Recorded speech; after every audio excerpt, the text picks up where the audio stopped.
A quick content note here before we begin this episode of What Am I Rolling? This episode's RPG, Field Guide to Memory, is, at its heart, a solo journaling game and deals with some mature themes. These themes include death, loss and grief, betrayal, cryptid and animal attacks, the breakdown of relationships, and there are some mentions of alcohol as well. Be kind to and responsible with yourself when listening, and do take a break or skip an episode should you need to. Thanks, and stay safe, my friends.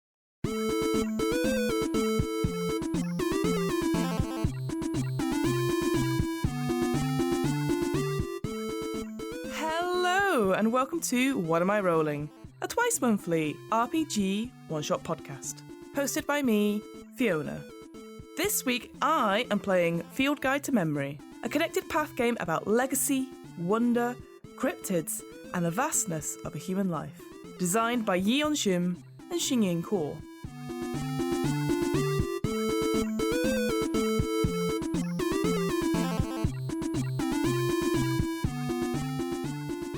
Your mentor, the beloved and illustrious cryptid researcher Dr. Elizabeth Lee, has been officially declared dead 5 years after she went missing in the field. Through writing your own field notes and documenting your relationship with Dr. Lee, you, her closest mentee, will continue her legacy. You can find out more information about Field Guide to Memory and get your own copy on itch.io. I'll add links to it on the What Am I Rolling website and in this episode's show notes.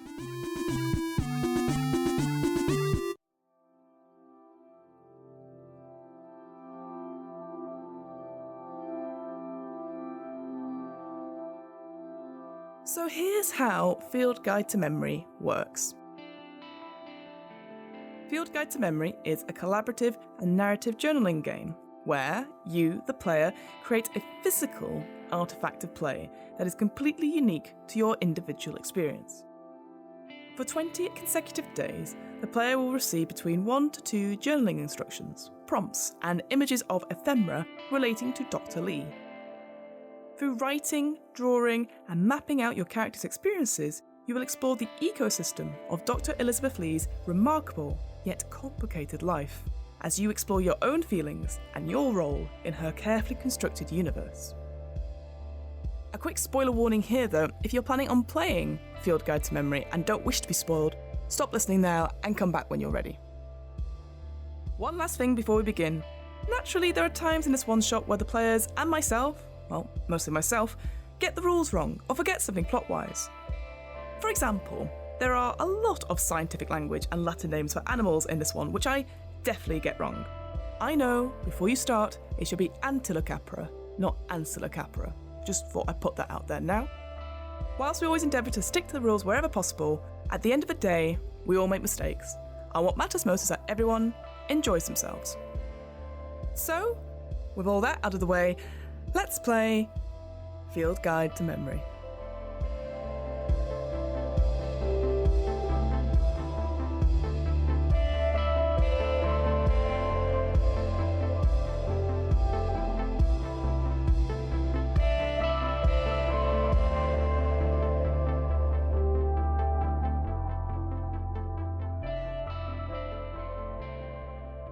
Alright, so I am going to start by creating my character for Field Guide to Memory. So this is quite an unusual character creation. Essentially, there is an application form to be a mentor for, what's it called? I printed it out. So I have to fill out a mentor application for the Little Citizens Science Club, which was founded in 2010. And there's a note on it. Dearest whomever, thank you so much for being interested in mentoring the Little Citizens Science Club. This is the project of my heart, and these are some of the most brilliant and enthusiastic kids you'll ever find. Sorry about some of the questions. They had a significant guiding hand in putting the application form together. Love, Elizabeth. And then it says, back in 2010, when Dr. Elizabeth Lee founded the Little Citizens Science Club, you told her you were interested in helping out. She sent you this mentor application created by her students. But work piled up, you got busy and time got away and you never did get around to filling it. Well, now you're going to fill it, and this serves as your character sheet. Okay, so I'm going to start writing it. So the first question on this application is name. What is my character's name?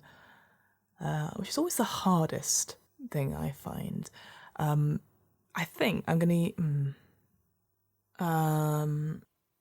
Amy Parker. Let's go for Amy Parker. And we'll spell Amy A-I-M-E-E. And then it asks for a photo or an appearance, which is optional. So I'm going to describe Amy Parker. I think the first thing you notice about Amy Parker is that she has incredibly curly hair. Unruly, some people might say. It's quite big hair, I'd say.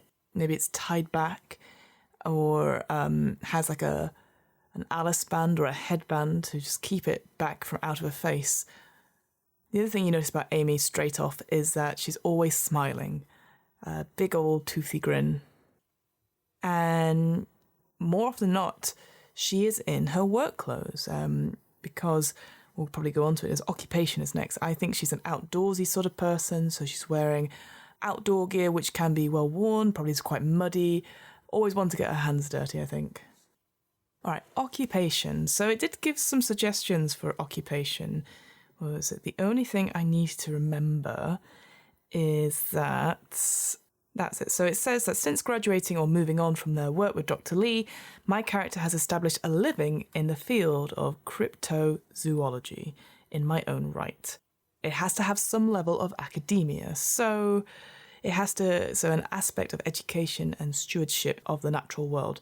And he gives examples of like park ranger, wildlife educator on TV, a field academic in theoretical evolution, a summer camp director, etc. I want to be one of those people at the zoo that educates kids, when they come in on school visits. So like it's not really research. I think like a wildlife educator makes sense. So like a wildlife educator at the local zoo.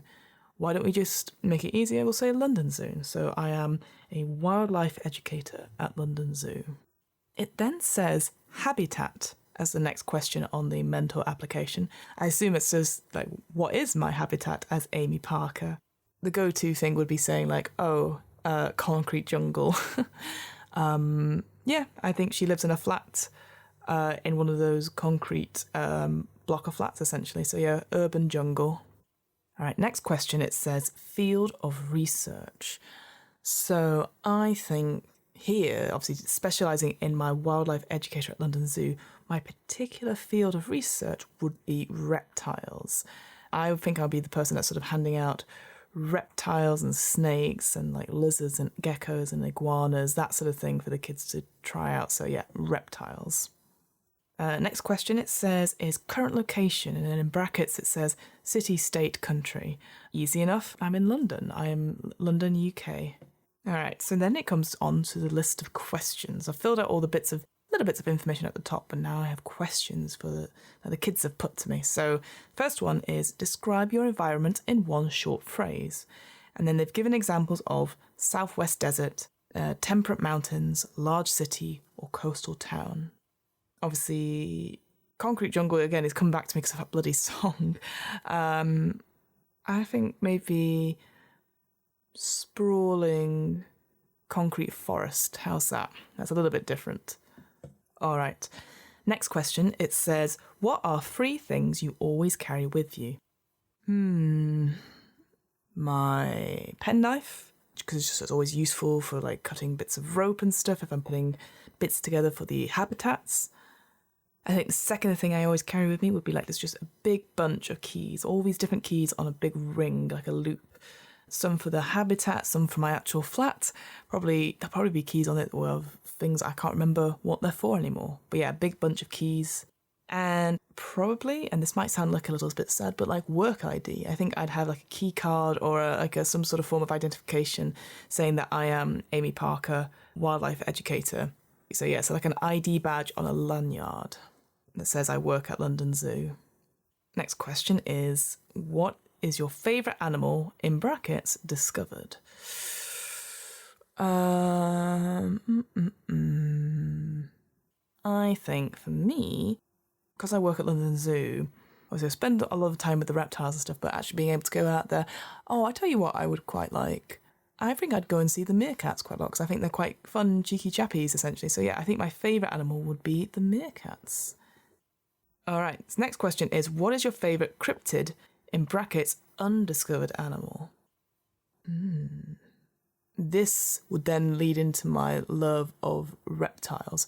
I think, it's going to have something with many heads. So maybe like the two-headed lizard, or even three-headed lizard. How about the three-headed horned lizard? That could be quite good. What's special about the three-headed horned lizard is that two of the heads are next to each other. Oh no, it'd be like Zaphod Beetlebrox from Hitchhiker's Guide to the Galaxy. One will be under the other, and then the other one would be where the tail should be. It's almost like a Push Me Pull You from Dr. Dolittle, but then combined with Zaphod Beetlebrox. Yeah, absolutely. Definitely. That's what I want. Next question is, where is your favourite park or place to go camping? This is where Fiona really struggles to come up with anything useful. I'll tell you the favourite park, because this is quite genuine. I think my favourite park in London, for sure, is Greenwich Park, because you've got the observatory up there and you can see quite a lot of London for miles. I'm sure I've said this before on this podcast, so Greenwich Park. How did you first become interested in cryptobiology? And how does it impact your life? Now, this is interesting because it's quite much bigger than a one-word answer for this question. So, I studied biology at university, and one day I was in the short loan section getting some books, and I accidentally checked out a book that I didn't mean to check out, but it talked about cryptobiology in one of the passages at the beginning when I was flicking through trying to find what I needed. And it referred to someone called Dr. Elizabeth Lee. And I recognised that name because I was like, oh, she's on my course. She's in my list of teachers that I'll have for one of the modules coming up, or one of the optional modules coming up. And then reading a little bit more about it and finding out it was very vague, the book, the chapter on it, just intrigued me. So I decided to go to one of her evening lectures. Just, they were free to go to, and just something of interest. And yeah, it was enlightening, I think. She had a little crowd of people asking questions. It was talking about some sort of sea urchin that hadn't been discovered for many, many years, but descriptions of it. And she put up many different slides of drawings. And what was interesting about it, these were all like sort of hand drawings of it, or from accounts, because she was saying such sea urchins were so vicious to alien influences at such a low level that people taking pictures or trying to sketch this or take some image of it don't hang around for long. A lot of the slides and stuff were actually blurry images of these sort of beautifully bright creatures. Like, you couldn't even tell their forms, couldn't make them out, like lashing out towards the camera or towards the drawing. I was sort of fascinated that there's almost like a whole world underneath us, or living at the same time and coexisting, that we know so little about. I mean, if you think about like trenches in the water, like deep sea level, we don't even know what lives down there.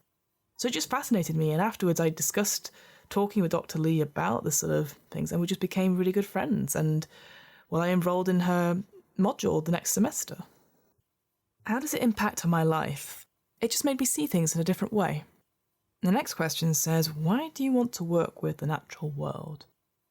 For Amy, working in the natural world is probably, often better than working in the real world. There's something about animals and their ability to express themselves and communicate on so many different levels that humans just can't do. And being able to just see them work and create these family units, create these societies, and it's incredible. And frankly, it's more interesting than the everyday world of office and 9-to-5s and working and going home alone and eating a meal for one. There's just so much more out there, and I want to be a part of it. Moving on to page 2, which only has 3 questions on it. But the first one that takes up quite a big section of it is, do you have a pet? And then it has drawings of them. So it's got cat, dog, reptile, rodent, fish, houseplant, and then other. I would definitely have a houseplant. I don't think, unfortunately, living in this climate in London, there wouldn't be any pets allowed. Yeah, a houseplant, or 2 or 3, let's say 3. And they would all have names as well. They would be like Alan, Steve, and Dimmock instead of after ground force. I will always have 3, and then because I'm really poor at like keeping plants alive, I would replace them, but they'll always be like, Alan, Steve, Charlie, Dimmock, sorry. And yeah, the second question is actually, if you have a pet, what is their name? So yeah, I've answered that. And then finally it says additional notes. Thinking back to why I want to work with the natural world, I want to be able to leave the world in a better place than I found it. So I'm very aware of conservation stuff and looking after or caring for animals that may look differently to what we see as good animals, in quotation marks. I don't think that's what I mean, but like lizards and reptiles, because they're so alien looking to people who have like, a cat or a dog or even a rat or a hamster, but they are different. I'm thinking like, when you think of turtles and tortoises, snakes, that's a big one, isn't it? But yeah, I think looking at these creatures and caring for them, providing them a better life and providing them better habitats for them to live and be a part of. Yeah, I think I'm all over that. So I guess because it's me applying to be a mentor, so I think I would go into much detail about like the finer points of conservation, why reptiles are so cool, maybe a little bit about under the sea life, that sort of thing as well.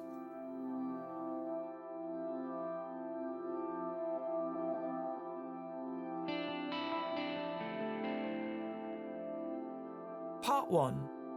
The Institute. Day 1. We regret to inform you. When you wake up, for a moment, you think you can still feel the dust caking the skin on your face and neck. You dreamt about her, and in your dream, she was hale and hearty. You reach for the little diary you keep at your bedside and scrawl what you can remember from your dream, even as the details sift away from you, as if through a sieve. Okay, first diary entry. I'll just pop that down. Using up to 100 words, record the details of your dream about Dr. Elizabeth Lee, incorporating as many of the following elements as you can. So we've got the desert, a dim, rust-coloured sky, I'm going to say this wrong, I know that, Dipotamus antilocapra, common name the prong-horned kangaroo rat, which is small enough to fit into your palm, a landscape full of cacti and vertebra, both as tall as houses, and a warm, sweet rain. Okay, so I gotta document this. So here's what I write down for my dream. Hard to tell where the land and sky meet. Both stretch on forever and are of the same hue, a beautiful, deep, reddish-brown colour. I walk in between cacti and silent vertebra, each 3 times the size of me. None move, just stare. I follow the footprints up a sandbank towards her, my breath catching on the hot wind and being whipped away. She turns to me as I reach the top. As I hold out my hand with the prong-horned kangaroo rat to her, the rain washes over us. She's about to speak when I wake. Once you document your dream, you swing your sluggish legs out of bed and trudge into your kitchen. While the coffee brews, you shuffle yesterday's mail. Your hands stop on one crisp envelope. It's from the Institute for Theoretical Evolutions, the museum and bastion of academic study that Dr. Lee worked for in the latter part of her career. Your fingers tremble slightly as you unceremoniously tear the fold open. The letter from the Institute reads as follows. Dear correspondent, thank you for your letter inquiring into the work and belongings of Dr. Elizabeth Lee. As you know, Dr. Lee was a valued member of the Institute for many years, and her current will bequeaths all of her work and personal belongings to the Institute. We remain the current legal recipient of her estate, which includes her research. If you would like to request a specific document, you may write to the Institute's archivist. Please include a copy of our standard form for document request and archive access. A filing fee may be charged. Sincerely, Bethany Smith, Assistant to the Director, the Institute for Theoretical Evolutions. You read over the letter again after your initial pass, to make sure you didn't misunderstand. Dr. Lee told you many times before her last field expedition that she trusted you and you alone with her research. Even at the time, you recognised the deep current of frustration running under her words. You feel a flush of frustration warm your face as you begin to respond to Bethany Smith. Your chest feels tight. Write a letter to the Institute and mark it as part of your correspondence. Use up to 100 words, vent your irritation at their bureaucratic stalling. A short, terse letter here is entirely appropriate. All right, let's write to Bethany. Okay, it's a little bit longer than 100 words, but I think you get the idea. So, the letter goes as follows. Dear Miss Smith, thank you for your letter responding to my initial inquiry. As you know, Dr. Lee was a valued member of the cryptozoology field for many years, and her work won many academic commendations for the Institute. By claiming her work and research for the Institute's own purpose, and frankly stuffing it away in a box to be reviewed in 20 years, you are destroying any legacy Elizabeth had for your own personal gains. Until the Institute allows full access to her research, I will not stop writing. I have already written to my fellow academics at Nature Journal to support my upcoming petition against you. Trust me, much more than a filing fee will be charged in order to set the record straight. Regards, Amy Parker, Wildlife Educator, London Zoo. After you finish, you set the letter aside. You know you can't send it the way it is. You have to sit on it for a day or two until you feel calm enough to write a professional letter. Your chest feels like someone is squeezing slightly on your ribs. You can't shake off the feeling. You decide to take a walk. You grab your keys and tuck your field notes into your coat pocket. As you step outside, you hear the birdsong filter in through the doorway. The birds are out of your line of sight, but their voices are clear, and you recognise from their cadence that they are trilling out a contact call. The lilting vocalisation birds use when they venture away from each other. Where are you? I'm here. I'm here.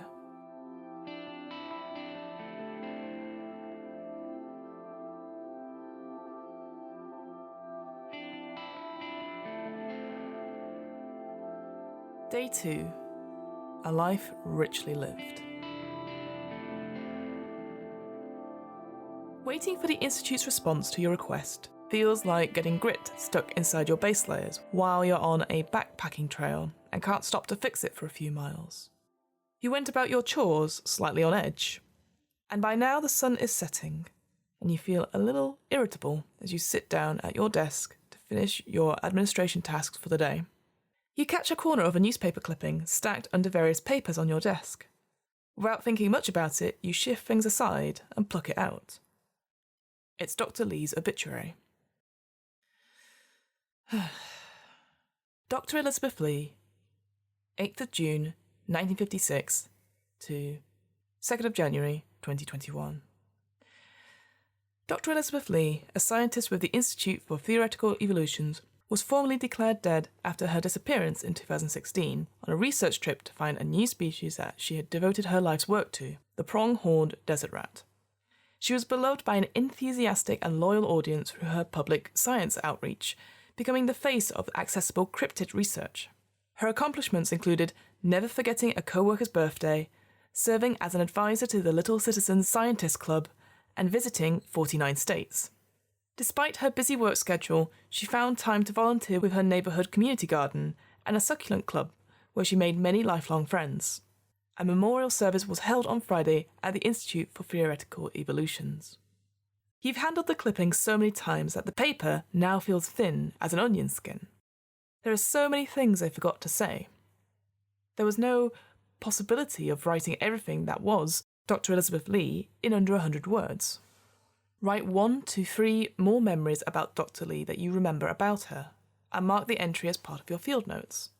These could be small memories, like the kind of tea she offered you when you first began work as her intern, or her favourite diner food during your road trips back from the desert.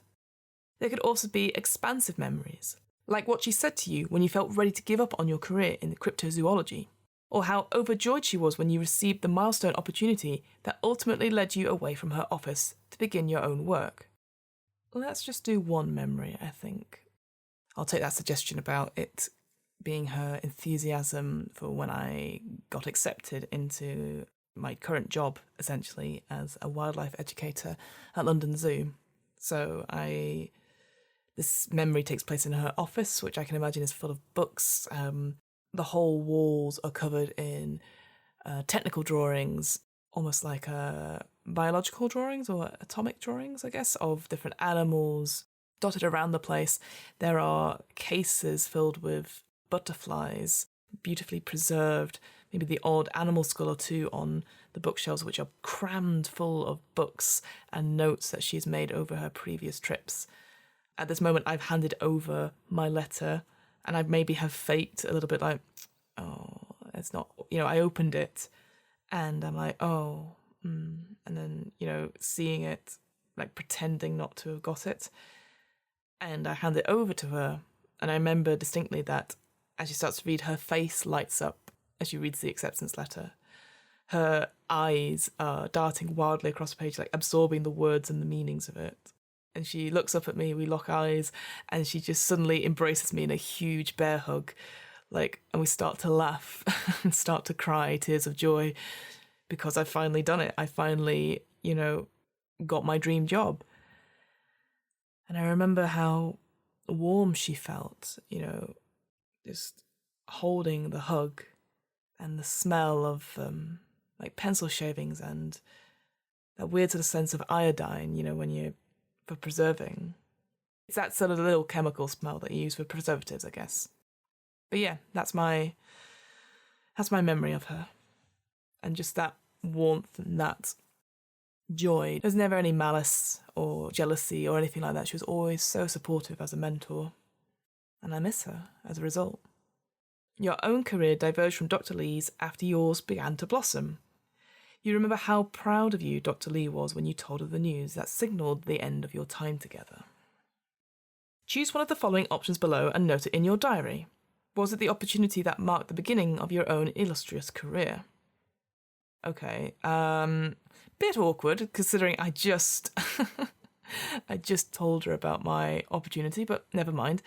So, the choices I've got are: you received a fellowship to track and tag the Eunectes marinus, a giant aquatic serpent known locally in its indigenous habitat as magui.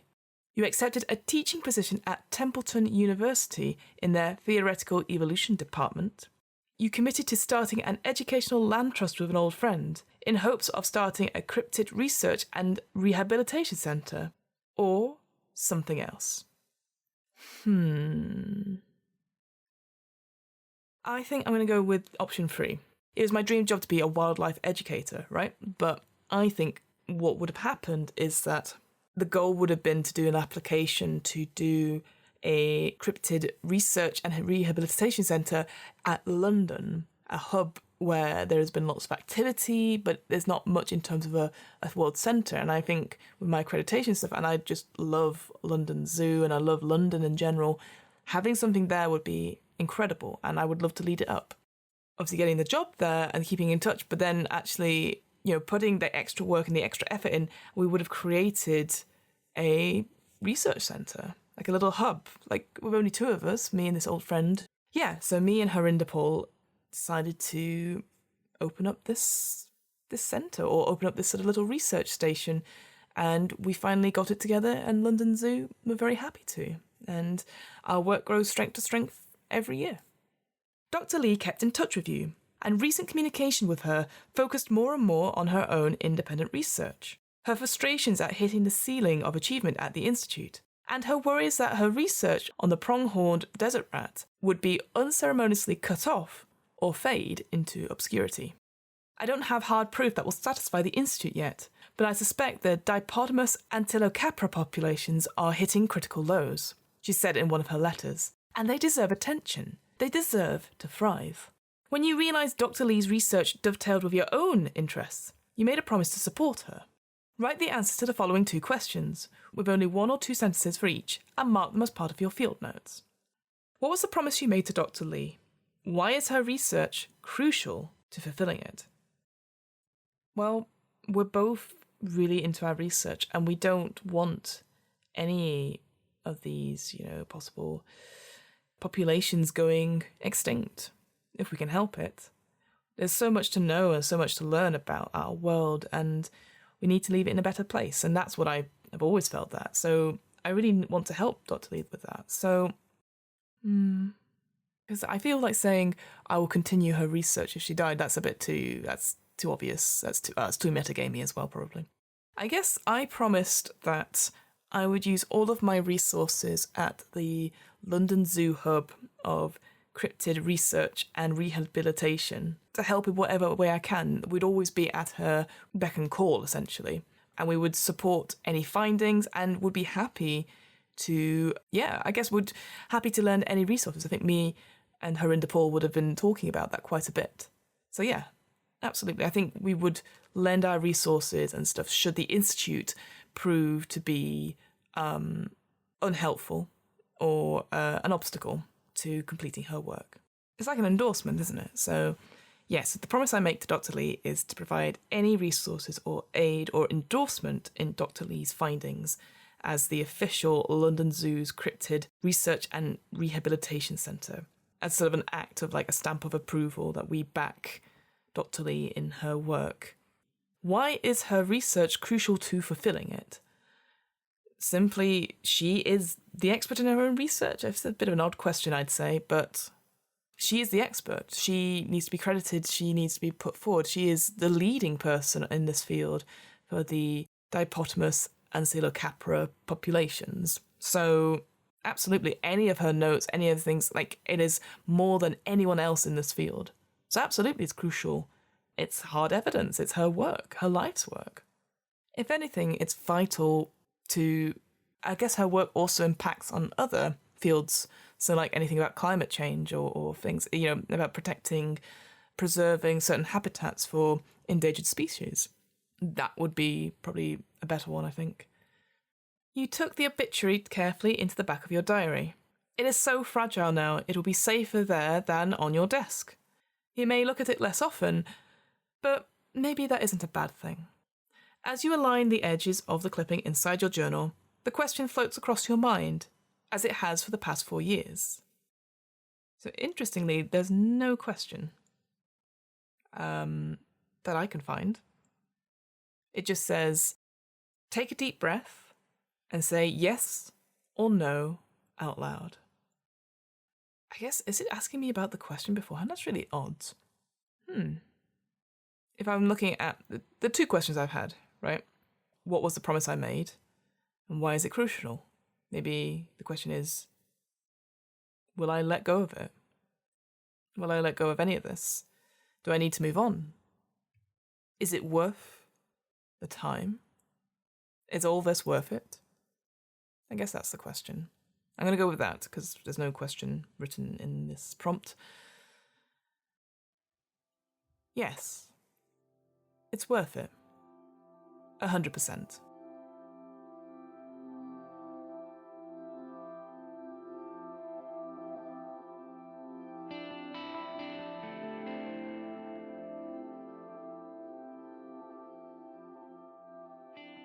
So, hilariously, I've just looked at day 3, and right at the top it says, day 2, Errata. So, I think I know what this is. So it says, part of yesterday's email was cut off. We are sorry. That's fine. The last sentence of the text reads, as you align the edge of the clipping inside your journal, the question floats across your mind as it has done for the past 4 years. The question is, do you think Dr. Lee is really dead? Wow, it's quite hard. That is such a hard question. And I need to say yes or no. And I'm going to say I don't know. I hope not. I think every fibre of my being hopes not, but it's been 5 years. Maybe no one's truly gone, right? If you keep their memory alive. So I'm thinking no. Let's go with that. No, they're not dead because their work continues. Dr. Lee's work continues. And that's all that matters right now for me. I think that works out well with the, is it worth it? Yes, it's worth it. Because we need to continue Dr. Lee's work. So yeah, I just thought that was quite funny. I had only just seen that.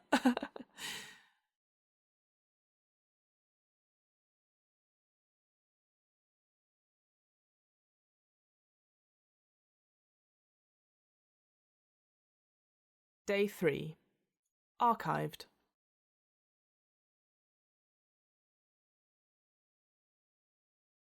What is your favourite morning body routine? Choose at least one of the options below and write and mark it as an entry in your diary. Make sure to note the number of sets and repetitions or time duration of your body routine. Player note, if you're writing your entry at a point in the day where it might feel good to move around, feel free to do the character's movement routine. Once you are done with the routine, take notes on them and drink a small glass of water. So it's one of these options. Stretch, gentle strength training, push-ups, crunches, leg lifts, or your preference. Brisk short walk, deep breathing, in brackets, 4 seconds inhale, hold for 4, 6 seconds exhale. So interesting enough, when I'm recording this, I actually did a little bit of yoga earlier today. I've actually, every single day, whilst working from home, we've been able to do a little bit of exercise. I'm not a fan of it, but it's nice to break up the day. I've actually started to enjoy yoga in the sense of stretching. It's completely off topic. I think I've got better at sitting cross-legged. I'm actually quite a tall person, and my right leg, when I used to sit, I remember primary school and stuff, I could never sit properly, and I'm now getting better and better at it, and actually I've started doing exercises where I'm stretching that side of my leg and trying to cross it a bit more. The purpose of this means nothing. Like, when am I ever going to sit cross-legged ever again? Probably, like, not for a work purpose. But there is something satisfying being able to sit cross-legged. I'm not able to do the lotus pose at all. That's when you have both legs one on top of each other, cross-legged. That's impossible. I have no idea how people do that. I do quite like the deep breathing stuff and listening. I struggle with it sometimes. I really struggle to concentrate, but I do try. I have like various apps I try and stuff. But yeah, so it says at least one of these options. So that's a stretch and deep breathing. Yes, those are the ones I kind of like doing. Just to aches and pains and stuff, I guess, when I would get up as Amy and as myself. The other thing I'd like to do, which isn't on here, and I really love it, is having a little dance party. I guess it's not the first thing in the morning, because it says morning routine, but having a playlist and stuff and just dancing around and acting it, I've done that. Number of sets and repetitions. And time duration, body routine. It's very short. 15 minutes tops. Like, for all of it. It's just a way to wake up in the morning. A stretch, some deep breathing, and a dance. Your limbs feel looser now. You accustomed yourself to a sedentary life a long time ago, and sometimes you forget that you're still an animal with animal needs. The morning body routine helps you remember that it's good to move. During early mornings in the field, sometimes you'd get up to make coffee and find Dr. Lee outside her tent doing simple calisthenics or Tai Chi with practiced fluidity. The memory stalls you for a moment, but you need to get on with your day. You start by checking your mail. There are the usual bills, seed catalogue, endless grocery store coupon pamphlets, and all the way at the back of the box, a letter from the Institute. They replied to you quickly. You don't bother going back inside. Instead, you tuck the other pieces of mail under your arm, take a deep breath, and then carefully tear open the envelope to see what they want to say. Their letter reads as follows. I must say, before I start, I absolutely love the logo for the Institute for Theoretical Evolutions. It's like a lizard with 3 heads. That's really cool. From the desk of Ed Yang, it seems. Oh, okay. Dear Correspondent, thank you for inquiring into the works and belongings of Dr. Elizabeth Lee. We are currently cataloguing the contents of Dr. Lee's office. which includes her research, with the intention of creating a comprehensive finding aid. This will be available to interested researchers and the general public. Research appointments may be made with the Institute when the work is done. We currently do not have an estimated timeline for the completion of this work. If you would like to request a specific document, you may write to the Institute's archives. Please include a copy of our standard form for the document request and archive access. A filing fee may be charged. Sincerely, Bethany Smith, Assistant to the Office of the President, the Institute for Theoretical Evolutions. Man, Bethany Smith is such a bitch. I'm just saying that out loud. How frustrating. That is, I will say this as someone who works with academics or academia in general, that this is so typical. I'm actually really cross as a result. That idea of research appointments may be made with the Institute, when the work is done, right? But we currently do not have an estimated timeline for this company. Such garbage. So gross. So gross. The Institute's somewhat outdated website does not have a photo for Bethany Smith. Bloody typical. You know because you looked, trying to put a face to the person stalling your efforts to regain what you know is rightfully yours. You imagine Bethany in your mind's eye as someone with bland features and thin, perpetually pursed lips. Absolutely. 100%. God, imagine being described as someone with bland features. That must be terrible. You set the Institute's letter on your kitchen counter. If these first two pieces of correspondence are any indication, you realise the process of reclaiming Dr. Lee's work could go at a snail's pace. Losing momentum could risk the whole venture. But you're too aggravated right now to tackle the tedium of the task. You're reminded of the last time you were in the same room as Dr. Lee, shortly before she left on the field expedition that proved to be her last. She was frustrated with the bureaucracy of the Institute back then, too. What professional obstacle did you recently face that you confided in Dr. Lee about the last time you spoke to her in person? What words of encouragement did she give you? Write your answers to these questions and mark them as part of your diary, aiming for about 100 words in total. Here's the thing, right? I know 100% what it's going to be, because I keep facing it at my own workspace, and I'm sure other people have it as well. It is essentially lack of communication and direct, the word is accountability, but as we've now called it in my workspace, ownership. So I've written quite a lot. I'm quite passionate about this, so I'm going to just I'll tweak it essentially because it makes sense. Professional obstacle I have working for London Zoo, not any other academic institution, is it used to be the lack of communication between departments. But actually, that is one part of it. It is actually combined with the role of accountability and responsibility for certain tasks. Say there's a big team project, we're doing a huge, push out across the whole of Zoo, a big marketing campaign. We want people to come. Maybe it's a theme. Maybe it's, Mother's Day's coming up, right? So maybe it's bring your mother to the zoo day. And maybe you get special discounts. Maybe, there's photo opportunities, which one's which, make sure you take the right mother home, etc. But maybe, bonding experiences, perhaps. So mother-son, mother-daughter, mother-child day, etc. That sort of thing. And maybe going around each of the departments providing stuff. Maybe there's a set list of things that we can provide. But me and Harindapal are the only ones that ever consistently fill out these things. We're the ones that do the training. We're the ones that do, provide offers, and none of the other departments do anything. And it gets to the point where it delays things. No one likes being responsible. I'll say that now. Nobody likes being held responsible for stuff, and no one likes to get things wrong or be accountable. But it's about having ownership over something. So it's okay, you are in charge of getting information about the new cryptids out and explain why it's important, etc. How and fit it into this mold. You're great, I can do that. But then if nobody else meets the deadline, there's no consequence for making it. So it seems what's the point? And it just leads to long delays, long email chains, meetings which could definitely have been emails, and vice versa. So what words of encouragement does she give me? Does Dr. Lee give me when I tell her about all this frustration about accountability / ownership? I think she empathizes quite a bit. She has it all the time. But she says, don't worry about what other people are doing start by making waves. So lead by example, essentially. So she'll say, hey, be the person that asks at the end of every meeting, like, hey, so just so I know, what are the actions? What are the things? Ask for them out loud. Make a point, signpost it, and be unapologetic for it. Don't be that, don't say, I'm sorry, could you just do this? Just say, hey, for everyone's benefit, could we just do this?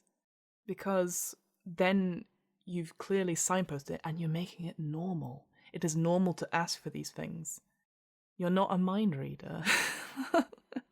I think Dr. Elizabeth Lee would have turned around to me as I was sort of talking about deadlines being stressed because people aren't pulling their weight, blah, blah, blah, blah.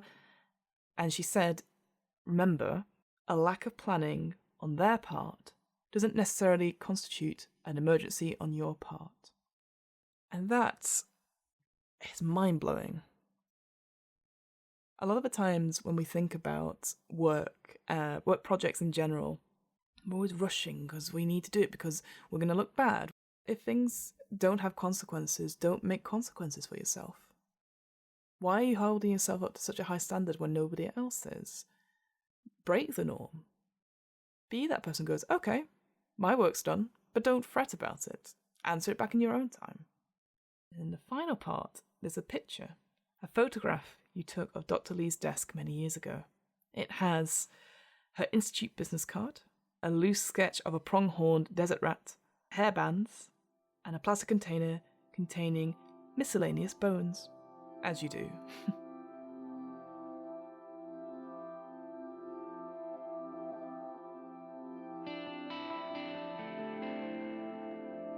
Day 4. Elizabeth.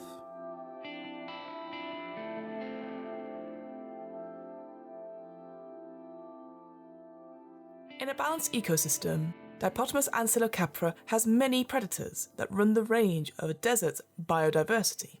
Various birds of prey, reptiles, even opportunistic mammals. But their main threat, sadly, seems to be human activity. Habitat lost. Epizootic pathogens passed from humans to the pronghorned rats. You wake up groggily, wondering why your bed feels so stiff. After a moment, you realise you fell asleep on your couch, listening to one of Dr. Lee's few audio note files that you'd already had in your possession before the Institute stepped in. The waking world feels muffled, as though wrapped in cotton wool. In your dream, Dr. Lee insisted you call her Elizabeth. The landscape around you sprang up with new growth and then melted away with decay.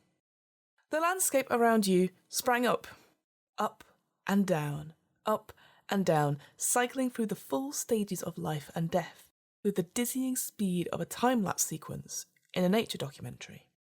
Desert flora and fauna teemed around you both in the wake of Dr. Lee's path as she walked towards a small cluster of holes dug into a mound of earth you recognise instantly as a pronghorn kangaroo rat colony den.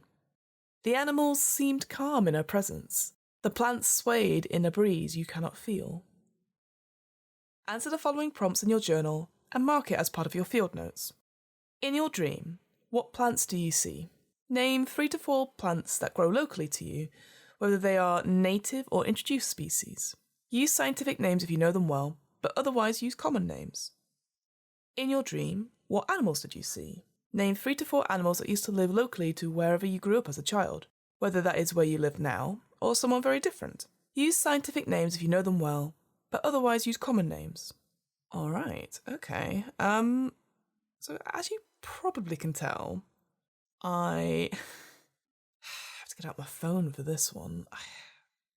I'm gonna have to Google, because I've got to be honest, I'm not au fait with plants in general. Like, it's been a struggle to even pronounce Dipotamus ancylocapra.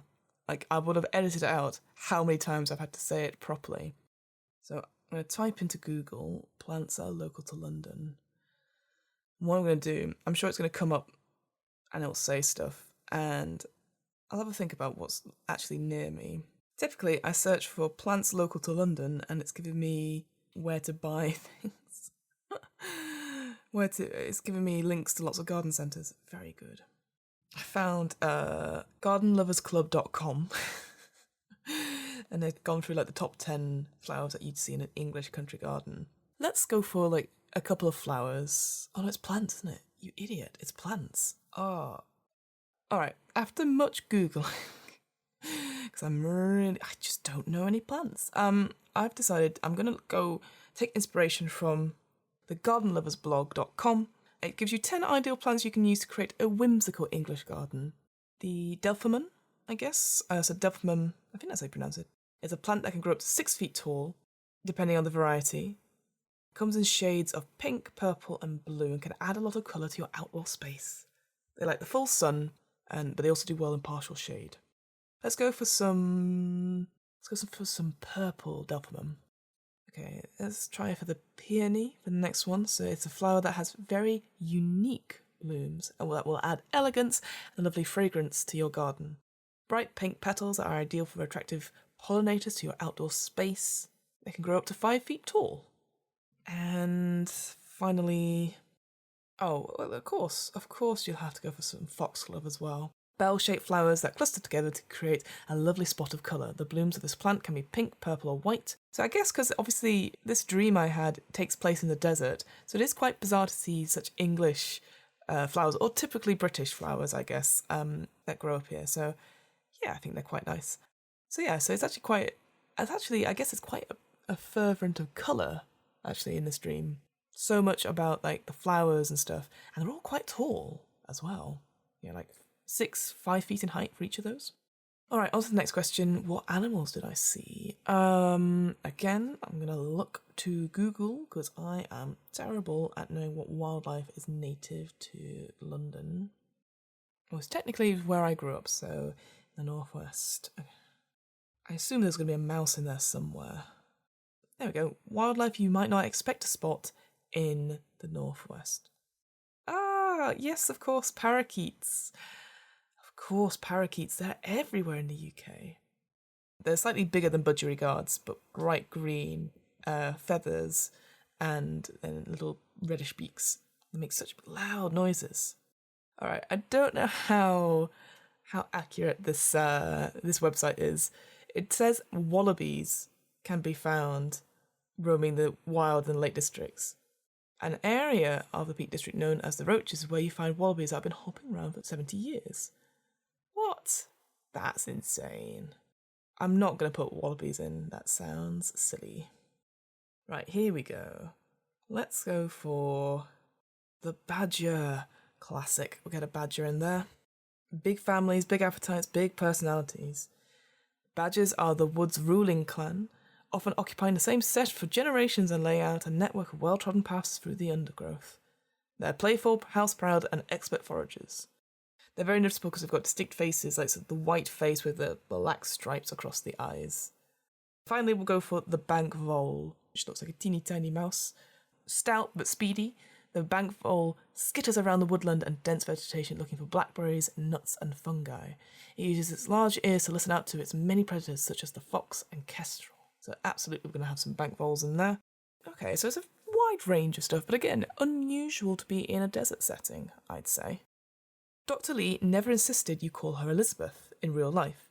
In fact, she seemed a little gratified that you always defaulted to her title, which you noticed because it was the only aspect of her that you remember being at all invested in the trappings of academia. I earned that PhD with blood I sweated out of my forehead, she once joked. My co-workers had better call me Dr. Lee. Many of them still called her Elizabeth. As you think about the dream you had, the details are already beginning to fade around their edges as your waking life becomes sharper and more in focus. You glance over at your bookshelf and feel a wave of nostalgia when you see the spine of the book Dr. Lee gave you on the day you earned your bachelor's. Okay, and then it says, can you see a bookshelf in your home? Which I think is a very interesting question. Because one would assume that if you're playing an RPG game like this, then you would definitely have a bookshelf, or at least a pile of books somewhere. So, can you see a bookshelf in your home? Walk to it and choose a book off the shelf. Imagine what Dr. Lee might have given your character as a graduation gift, and if possible, choose a book that is somewhat heavy, in brackets, a coffee table book or a hardcover rather than a paperback. Bring it back to where you set up your journaling session. Keep this book somewhere within reach for the remainder of the game. You will need it by the last week. Okay. Right. So, I'm going to be honest. A lot of my books are either RPG books or improv books. Not really suitable. Although, now that I think about it, I might have some world-building books. Let me just go check. Hang on. The tricky thing is that the book I'm looking at, both books I'm looking at actually, that would be suitable for this, came out this year, so 2021. So it wouldn't make sense for... I guess we're going to just lie about it. I think we'll go with... we'll go for this one. Okay, so I'm going to pick this book, a hardback called The Boy, the Mole, the Fox and the Horse by Charlie Mackesy. And it's an absolutely gorgeous book. Recommended it to me last year in lockdown, and I bought it. And it's basically a beautiful, beautiful illustration book. I think it's one of the most beautiful books I own. I'm so glad I got it. Yeah, it holds a very special place in my heart. I will keep it. Wait, no, I'm more than happy to keep it close because it's a gorgeous book. So there, I'll leave it. There. You open the book to read the inscription again, but the book balances a little funny in your hand and the back pages open to reveal something you don't remember from before. Several leaves, taken from trees planted on campus, where you and Dr. Lee would sometimes eat your lunches together as you discussed your internship assignments. Or she read you the latest fan letter from a kid who watched her PBS appearances. Or she told you stories from her time exploring the country and how she fell in love with cryptozoology. The colour of the pressed leaves are still vibrant. You imagine Dr. Lee's hands tucking the leaves gently into the back pages, like a muscle memory. You think back to just 2 days ago, when you did the same thing in your journal with her obituary. You close the book again. You place it in the middle of your desk, where you will see it and remember. Gently tuck the leaves you collected in the back pages of the book you chose. If you want to make sure the pages don't get stained with leaves press, take a piece of parchment, waxed or printer paper and fold it in half and put the leaves inside the folded paper, then tuck the entire packet into the book. Make sure the leaves don't overlap, and if they need more room, tuck them in elsewhere in the book. Once you've set your leaf pressings, your gameplay is done for the day. So, a little bit of a caveat here. I have actually been typing my journal. I've really struggled to write handwritten stuff. So what I'm going to do instead is I'm going to go out for a walk, take some pictures, and then put those pictures of those leaves I find in the document itself.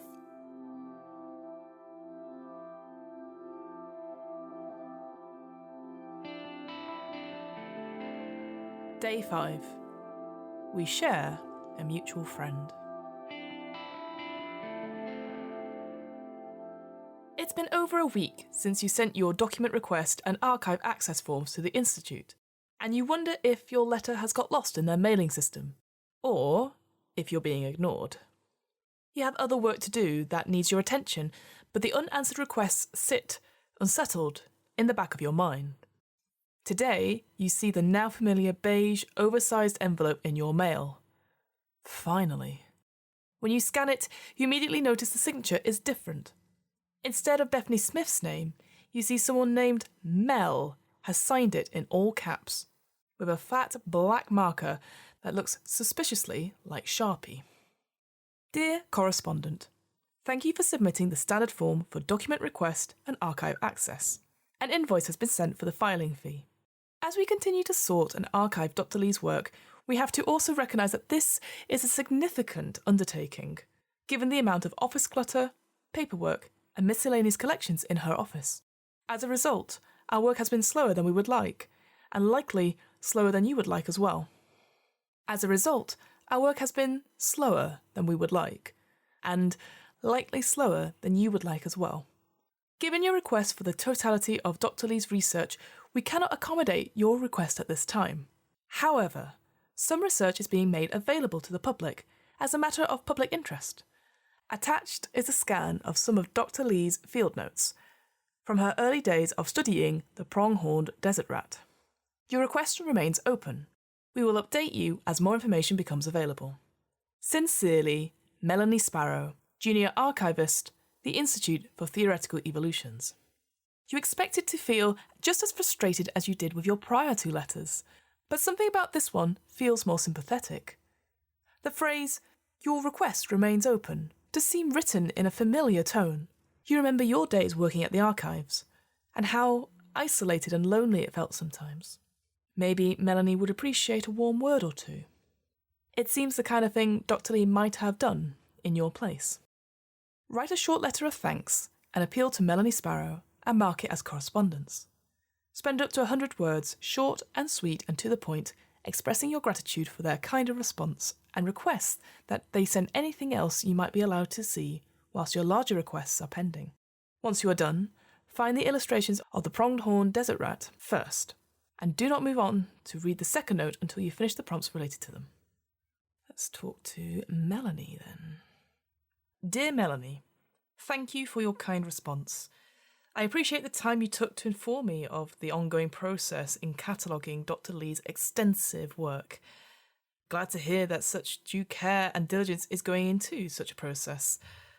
I'm grateful to you for sending me those scans and would request that you send anything else that I might be allowed to review in the meantime. Any findings you have, no matter how small, would be greatly appreciated. Thanks again and hope to hear from you soon. Best wishes, Amy Parker, Wildlife Educator, Cryptid Research and Rehabilitation Hub, London Zoo.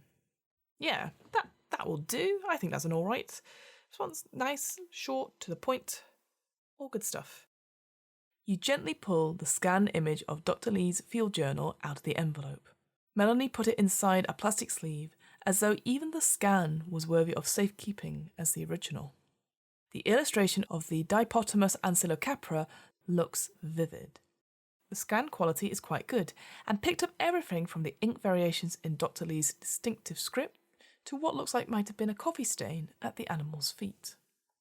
So they've included an image in the prompt, and it's quite pretty. If you can imagine like a small mouse essentially with horns, that is exactly what it is. So the notes say scraggly fur like a wet rat, antlers that bend back almost as long as its tail. Can't really remember the antler shape. Pity, I can't remember the antler shape. Really long tail, maybe 3 feet, seems unlikely. As described by Pete, a patron at the Gold Nugget Casino in Reno, Nevada. Not particularly reliable account. September 2nd, 1995. This is the cluster of a crab at the seafood buffet I would rather be at right now. Okay, that's quite funny. The second picture. Desert rat pronged horn as described by volunteer interpret ranger Haley something at White Sands. I don't know what state that is, that's really annoying. That's August 6, 1994. Nearly hidden behind a small soap tree, Utica. I saw a pair of antlers emerge and then bounce away. Cool, so that's like 2 accounts but given by different people. Pete, who is a patron of the Gold Nugget Casino, and Haley, who is a volunteer something ranger. It says interpretive ranger? Haley S, I'm guessing. Okay, cool. Those are the things. Oh, I should have just read the bloody meta descriptions. So these are 2 sketches from early fieldwork. Try to read all of Dr. Lee's notes and the illustrations. This is the first time you've seen work from her, even previous work, in almost a decade. You do not have to note your answers to the following questions in your journal, though you can if it helps your play experience. If you decide to write your answer down, mark them as part of your diary. But think about them and put words into your mind.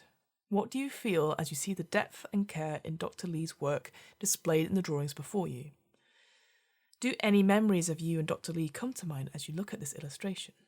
Once you have answered these questions internally, you may move on to the note that was also included in the envelope. So, what do I feel as I see the depth and care in Dr. Lee's work displayed in the drawings before you? I mean, the fact that they're coloured in is something. Like, it's like a watercolour. And they're quite, very, very vivid. And drawn with such care. It's really interesting. And it's interesting to tell the difference. So, the description from Pete the horns are like bent back, almost like a gazelle's. But in the Haley's one, they're like bent forward, like a stag's. Haley's one was done the year before as well. Like, it's just... you get a sense of joy by looking at these things, because there's the little notes like unreliable patron. It's like little bits of side commentary. I also quite like there's this note that says, not really relevant, but this is the cluster of a crab at the seafood buffet I would rather be at right now.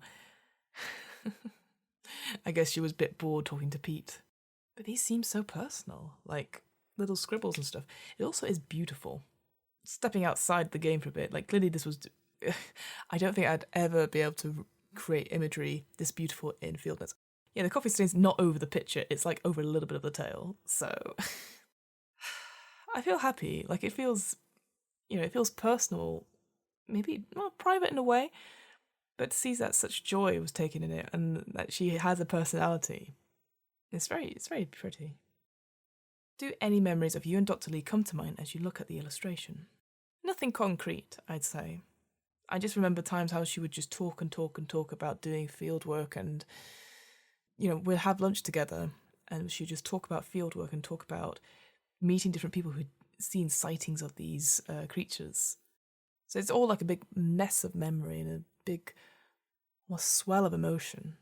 It's pretty cool.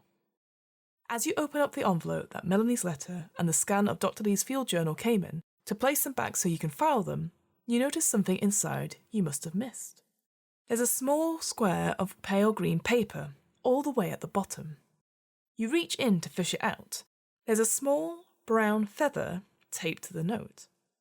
And with a rush of excitement, you recognise it as most likely a chest feather from a Parabuteo leo, common name, sandy lionhawk.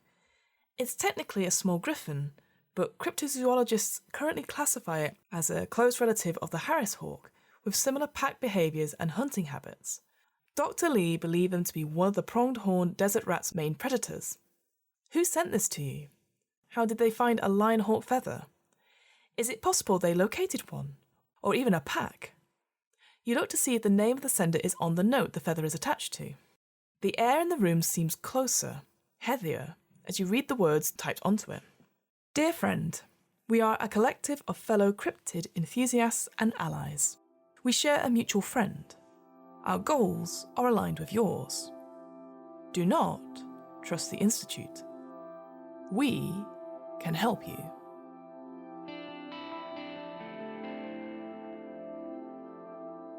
What else will Amy Parker uncover about Dr. Lee and her rich yet complex legacy? Is she still alive? And is the Dipotamus antilocapra, aka the pronged horned desert rat, real? Find out next time on What Am I Rolling?